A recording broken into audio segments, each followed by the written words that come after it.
प्रिय विद्यार्थियों, सुप्रभातम। आज हम 14वां पाठ पढ़ने जा रहे हैं, जिसका नाम है यो यद वप्ति बीजम ही लभते तादृशम फलम। जो जैसे, यो मानी, यो का मतलब यह है, जो यद वप्ति जैसा, बीजम वप्ति बीज बोता है, लभते तादृशम फलम वैसा ही फल प्राप्त करता है। तो आपको 13वें पाठ के अभ्यास प्रश्न होमवर्क में मिल जाएंगे इसी पाठ के साथ में, और वीडियो मिलेगा 14वें पाठ का। सबसे पहले हम पाठ परिचय देखते हैं। इसमें दिया गया है पंचतंत्रम नीति युतानाम सरल सरस सदुपदेशात्मिकानाम कथानाम संग्रह अस्ति।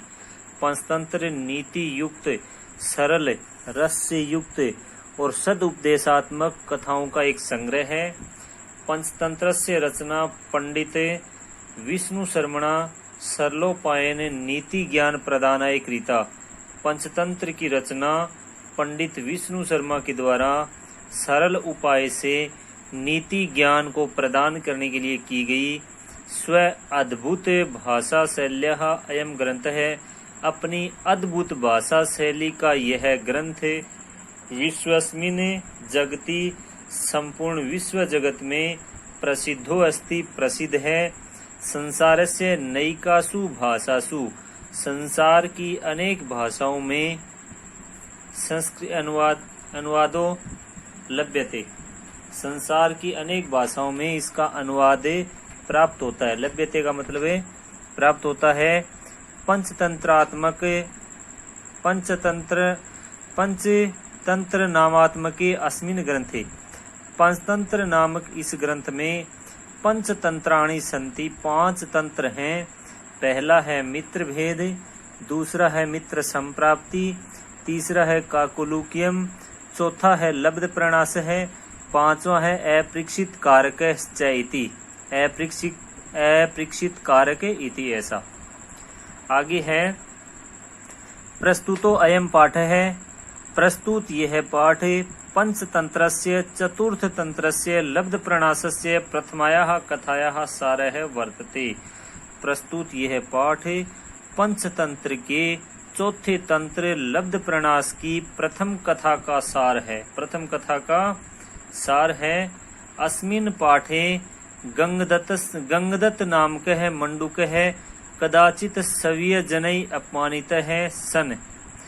इस पाठ में गंगदत्त नामक मेंढक एक बार, कदाचित का मतलब है एक बार, सवीय जनई का मतलब है अपने लोगों से, अपमानित है सन अपमानित होकर, प्रतिशोध भावनया प्रतिशोध की भावना से, तेसाम प्रत्यपकाराय उससे उनसे बदला लेने के लिए, प्रिय दर्शनम नाम सर्पम आहव्यति, प्रिय दर्शन नामक सर्प को बुलाता है।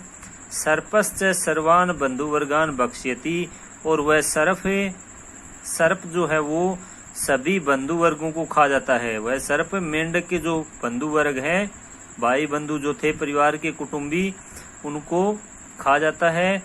तत्रांतरे, इसके बाद सर्वेषां बंधु वर्गाणाम समाप्तौ सति, इसके बाद सभी बंधु वर्गों की समाप्ति होने पर, सती का मतलब होने पर, सह सर्प है गंगदत्तस्य शिशून् अपि भक्ष्यति, वह सर्प गंगदत्त नामक मेंढक के शिशुओं को भी खा जाता है।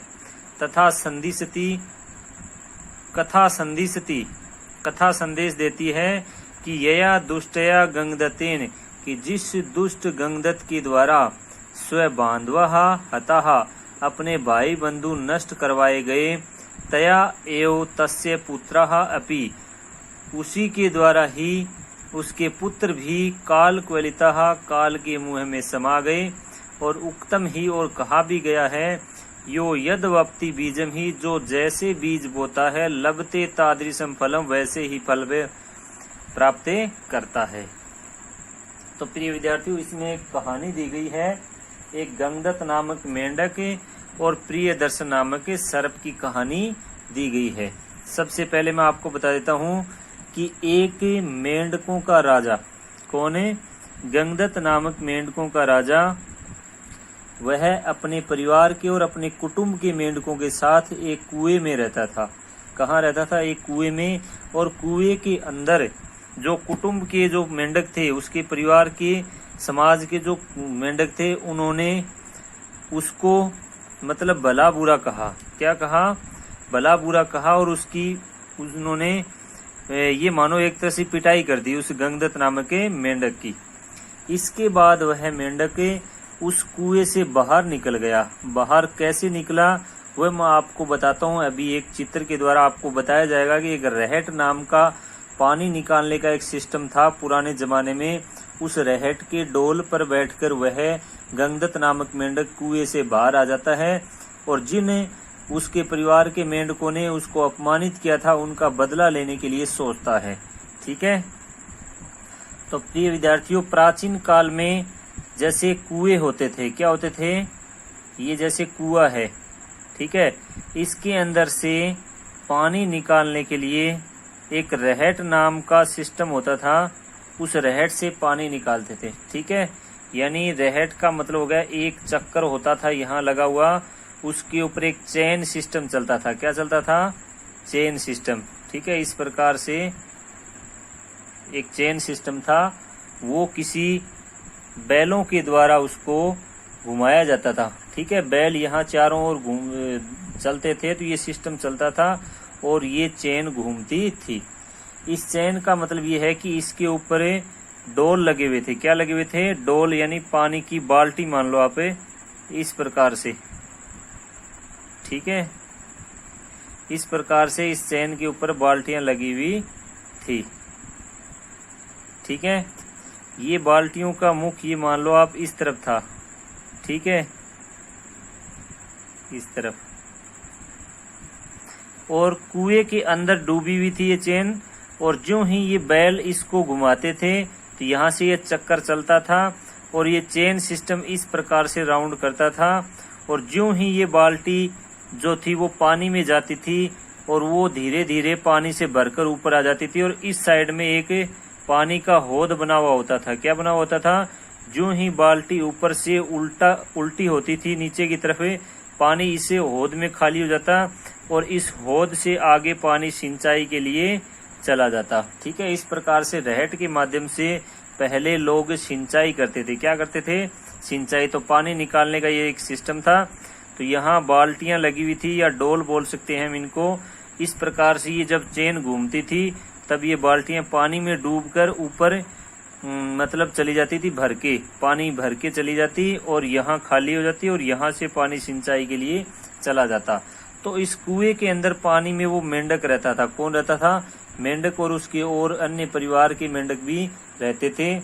जब अन्य परिवार के कुटुंब के मेंढकों ने उस गंगदत्त नामक मेंढक को अपमानित कर दिया तो वह मेंढक रहट के डोल पर बैठकर, ये जो डोल है या बाल्टी है उनके ऊपर बैठकर वह मेंढक बाहर आ गया। कहाँ आ गया? डोल पर बैठकर बाहर आ गया। ठीक है। वह मेंढक बाहर आ गया। बाहर आकर वह उन कुटुंब के मेंढकों से बदला लेने के बारे में सोचने लगा। इसके बाद उस मेंढक को अचानक एक बिल में प्रवेश करता हुआ, किस में प्रवेश करता हुआ? एक बिल में प्रवेश करता हुआ उसको एक सर्प दिखाई दिया। क्या दिखाई दिया? एक सर्प दिखाई दिया। और वह सर्प के पास जाकर, सर्प बिल में घुस गया तो बिल के ऊपर जाकर मेंढक उसको आवाज लगाने लगा कि हे प्रियदर्शन नामक सर्प, बाहर आओ, मैं आपका मित्र गंगदत्त नामक मेंढकों का स्वामी हूँ और मुझे आपसे मिलना है। तब उस सर्प ने कहा कि बोलिए, किस लिए आपको मिलना है? तो उसने कहा कि मेरे परिवार के लोगों ने, मेरे परिवार के मेंढकों ने मुझे अपमानित किया है। आओ चलो, आपको मैं कुएं में ले चलता हूँ और उन मेंढकों को आपको नष्ट करना है, उनको खत्म करना है, मेरा बदला लेना है। तब उस सर्प ने कहा कि मैं बिना पैरों वाला हूँ और वहाँ कुएं में रहने के लिए जगह भी नहीं है, पानी है, तो मैं बिना पैरों वाला उसके अंदर नहीं जा सकता और बैठने के लिए जगह भी नहीं है कुएं के अंदर। तब उस गंगदत्त नामक मेंढक ने कहा कि मैं चिंता ना करो, मैं आपको सुखपूर्वक उस कुएं में ले जाऊंगा। ठीक है। रहट के मार्ग से इसको बोलते हैं रहट। क्या बोलते हैं? ये पानी निकालने का जो सिस्टम था इसको रहट बोलते हैं। रहट के मार्ग से मैं आपको कुएं के अंदर ले जाऊंगा और कुएं में जल के पास में एक सुंदर सा छोटा सा कोटरा है। क्या है? छोटा सा कोटरा। और तुम उसके अंदर बैठ जाना और जिस जिस मेंढक की ओर मैं इशारा करूं उस मेंढक को तुम खा लेना। ठीक है, जिस जिस मेंढक की ओर मैं इशारा करूं उस मेंढक को आप खा लेना। वो मेरे जो दुश्मन है उन सबको नष्ट करना है। तो उस सर्प ने कहा ठीक है, मेरे आगे चलो, फिर मैं चलता हूं आपके साथ।